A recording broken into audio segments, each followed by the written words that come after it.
5 సంవత్సరాలు కాపాడుకుంటూ వచ్చారు, 5 సంవత్సరాలు వెనకేసుకుంటూ వచ్చారు.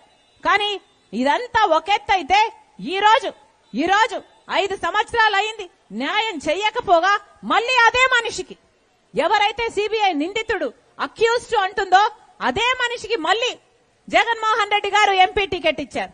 ఇది అహంకారం కాకపోతే ఏమిటి? సొంత చిన్నాన్నను పొట్టను పెట్టుకుంటే హత్య చేస్తే ఈ రోజు మళ్ళీ అదే మనిషికి మీరు టికెట్ ఇచ్చారు అంటే ఏమిటి దాని అర్థం? అందుకే ఈ అన్యాయాన్ని అడ్డుకోవడానికే ఈ రోజు రాజశేఖర్ రెడ్డి బిడ్డ నిలబడింది. ఈ ధైర్యం చేసింది అంటే ఎందుకు చేసింది? ఎందుకంటే మనసులో నాకు తెలుసు కాబట్టి ఇది అన్యాయము, ఇది అధర్మము, ఇది ఇలా జరగడానికి వీల్లేదు అని చెప్పి నేను ఈ రోజు నిలబడ్డాను అంటే దానికి కారణం జగన్మోహన్ రెడ్డి గారు ఒక హంతకుణ్ణి, హత్యా రాజకీయాలను ప్రోత్సహిస్తున్నాడు కాబట్టి. ఇలాంటి జగన్మోహన్ రెడ్డి గారికి ఒక సలహాదారుడు ఉన్నారు, సజ్జల రామకృష్ణారెడ్డి. పొద్దున నా టీం చూపించింది ఒక చిన్న వీడియో క్లిప్. దాంట్లో నన్ను పేడ్ ఆర్టిస్ట్ అన్నాడు సజ్జల రామకృష్ణ గారు. నేను పేడ్ ఆర్టిస్ట్ అంట. రాజశేఖర రెడ్డి బిడ్డను పట్టుకొని పేడ్ ఆర్టిస్టు అని సజ్జల గారు అంటున్నారంటే ఇది ఇంగితం ముందే మాట్లాడుతున్నారా, లేకపోతే అధికార మదం ఏమైనా తలకెక్కిందా? ఏం మాట్లాడుతున్నారు? ఎవరి గురించి మాట్లాడుతున్నారు? ఎందుకు మాట్లాడుతున్నారు? మేమా పేడ్ ఆర్టిస్టు? మీరు మీ కొడుకు పేమెంట్ తీసుకొని కాదా సోషల్ మీడియాలో నన్ను, సునీతను నానా రకాలుగా హింసించింది, ఎన్ని రకాలుగా బెదిరించారు, తిట్టకుండా తిడుతూనే ఉన్నారు, అవమానిస్తూనే ఉన్నారు. ఆఖరికి నేను అసలు వైఎస్ షర్మిల రెడ్డినే కాదంట, రాజశేఖర రెడ్డి గారికి పుట్టనే లేదట, ఆఖరికి విజయమ్మను కూడా అవమానించిన వాడు ఈ సజ్జల. ఈయన కొడుకు సోషల్ మీడియాలో అంత ప్రభావితం చేయగలిగారు, అంతగా స్ప్రెడ్ చేశారు, అంతగా అవమానించారు.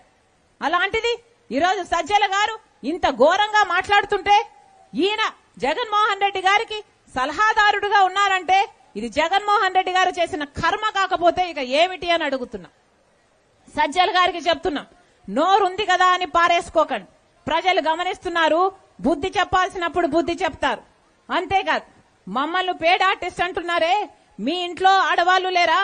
మీ ఇంట్లో మేము కూడా పేడ్ ఆర్టిస్ట్ లా మీ ఆడవాళ్లు డబ్బులు తీసుకుని అన్ని చేస్తారా అని మేము అనగలం. కానీ మేము అలా అనం, ఎందుకంటే మాకు సంస్కారం ఉంది కాబట్టి. మరొకసారి చెప్తున్నాం, జగన్మోహన్ రెడ్డి గారిని జై జగన్ అంటున్నారే, వాళ్ళకు చెప్తున్నాం, జగన్మోహన్ రెడ్డి గారు సమాధానం చెప్పాలి. హంతకులకు ఎందుకు మళ్లీ టికెట్ ఇస్తున్నారు? హంతకుల కోసం అధికారాన్ని వాడి వాళ్ళు అరెస్ట్ కాకుండా ఎందుకు జగన్మోహన్ రెడ్డి గారు కాపాడుతున్నారో సమాధానం చెప్పాలి. జగన్మోహన్ రెడ్డి గారు సమాధానం చెప్పాలి.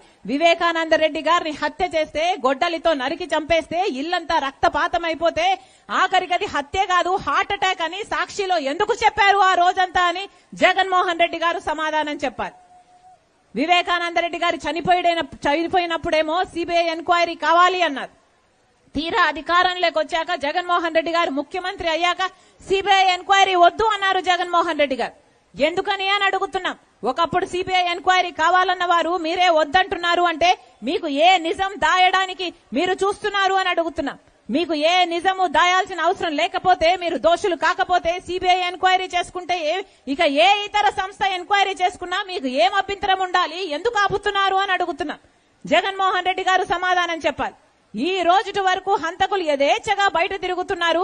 ఇంత దుర్మార్గంగా 5 సంవత్సరాలను వాళ్ళు కాపాడడం కాకుండా ఈ రోజు మళ్లీ వాళ్ళకే హంతకుడు అని సిబిఐ నిందితుడిగా చేర్చిన వాళ్ళకే మీరు టికెట్ ఇచ్చారు అంటే అది అహంకారం, మదం కాకపోతే ఇక ఏమిటి అని జగన్మోహన్ రెడ్డి గారు సమాధానం చెప్పాలి.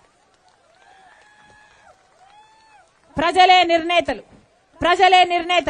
మీ అందరి ముందు ఒక సవాల్ ఉంది. మీరు ఏ వైపు నిలబడతారో మీరు ఆలోచించుకోవాల్సిన అవసరం ఉంది. మీరు న్యాయం వైపు నిలబడతారా, లేక అధికారం వైపు నిలబడతారా? మీరు ధర్మం వైపు నిలబడతారా, లేక డబ్బు వైపు నిలబడతారా? మీరు రాజశేఖర రెడ్డి బిడ్డ వైపు నిలబడతారా, లేకపోతే రాజశేఖర రెడ్డి గారి తమ్ముడిని హత్య చేసిన హంతకుడు అని నిందితుడు అని సిబిఐ చెప్తున్న అవినాష్ రెడ్డి వైపు నిలబడతారో ప్రజలందరూ ఆలోచించుకోవాల్సిన అవసరం ఉంది. నేను రాజశేఖర రెడ్డి బిడ్డను. పులి కడుపున పులే పుడుతుంది. మీకు రాజశేఖర రెడ్డి బిడ్డ ఎంపీగా కావాలో లేకపోతే హంతకుడిగా నిందితుడైన అవినాష్ రెడ్డి ఎంపీగా కావాలో మీరు నిర్ణయించుకోండి. నేను రాజశేఖర రెడ్డి బిడ్డను. నా గుండెలో నిజాయితీ ఉంది. నా ప్రజలకు ఇక్కడ ఈ కడప గడ్డ మీద పుట్టినందుకు నా ప్రజలకు సేవ చేయాలి అన్న తపన ఉంది.